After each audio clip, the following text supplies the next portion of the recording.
So, fourth question. You got a check in the mail with your name on it. What would you do? Would you cash it? First answer is yes. Now, my version of cashing it will not be, I go to the check cashing place and get cash or whatever. No.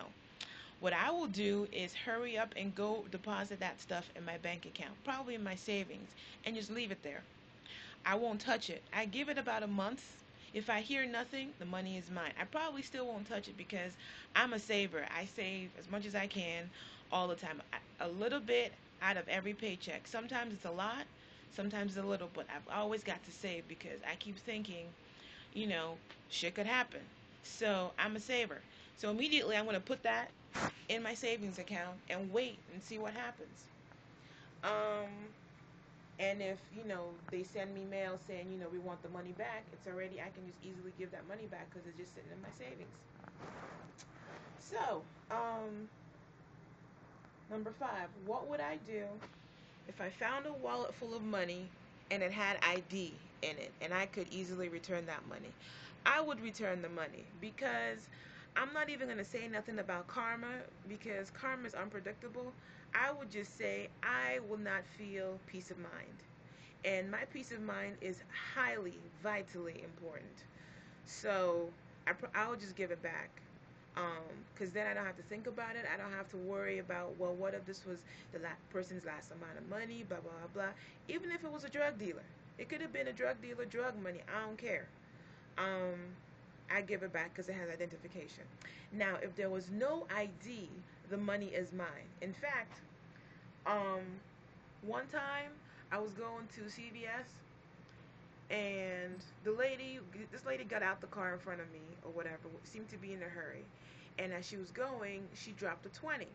I didn't see her drop the 20, but as I walked the same route she was walking into the store, it looked like my first deduction was this must be her 20. I didn't hurry up and pick up the 20 and go give it to her. I looked at the 20, thought about the fact that I needed money that day, and I was like, thank you, Jesus, put it in my pocket. Got me some extra stuff from CVS because of the 20. So, judge me if you want. I don't give a damn. But I've seen money on the ground, and I know who it belonged to, and I give it back to the person. Didn't matter if it was a dollar, 5 cents, whatever. And sometimes I just keep it. Depends on the situation. Depends on how much money I need that time. So, last question. Today was the last day of my life. What would I do if today was the last day of my life? If today was really the last day of my life and somehow I found out at work it was the last day of my life, I'll be like, F y'all, I'm out. Head out the door. Um, there's this one girl that I've had a crush on for like a year. I call her up and be like, look, here's what I want. All day, it's my last day, so you're kind of obligated to give me my wishes. And we just get it on all night long. In fact, I would hope that I would have such a powerful orgasm that would be the thing to kill me. Like my heart would beat so fast and be just like off the charts that I'd be dead. So I'll be fine. Now, before all that would go down, I call up my parents, tell them I love them, um, tell them that I never meant to disappoint them in life. I just had to live my life the way I made sense to me.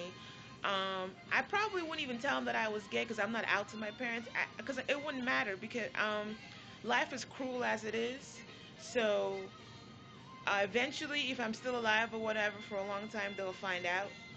But I'm not going to have a meeting and be like, look, mom, look, dad, I'm gay. It's just not going to happen. So as long as they can keep that illusion or delusion about their kids, I'll give them that because it's not going to stop me from living the life that I want to live. I know that's a different take on the whole coming out thing or whatever, but um, it's just what makes sense to me because my family dynamics is not quite like some other people's. It's very cultural and all that stuff. And keeping all that in mind, I see the fragility of my parents. They're getting older. I see how fragile life can be and how unpredictable and tenuous and how honestly sometimes You need something to hold on to that's comforting, even if it's a lie. And I'll give them whatever they want to, let them have that lie, even though it's not really the truth. It's not what I'm doing. So I tell them I love them, and call up my friends, tell them I love them. I probably wouldn't even tell them that I'm dying. I don't think I would tell anyone that I was dying, except the one chick that I want to, get it on with. To guilt her into, effing me. So, yeah, I just, I'd probably be at peace, be like, oh, good, there's nothing else that I need to do. Everything else that I wanted to do is irrelevant now. All I need to do is enjoy these last few hours. I'd probably be a little sad, but I probably will feel content because there's no more, I don't need to validate myself to anybody, to myself, to life. I don't need to make my existence mean something. All I need to do is live out the next few hours or whatever and then pass the fuck out forever. Um, so yeah, that's my take on the tag. So I'm gonna go back to work. Actually, it's break time, so I'm gonna go, get me something to drink. I don't eat during my break because I'm trying not to add too much weight. Having my body all messed up by being on a night shift. Anyways, thank you for paying attention. Cheers.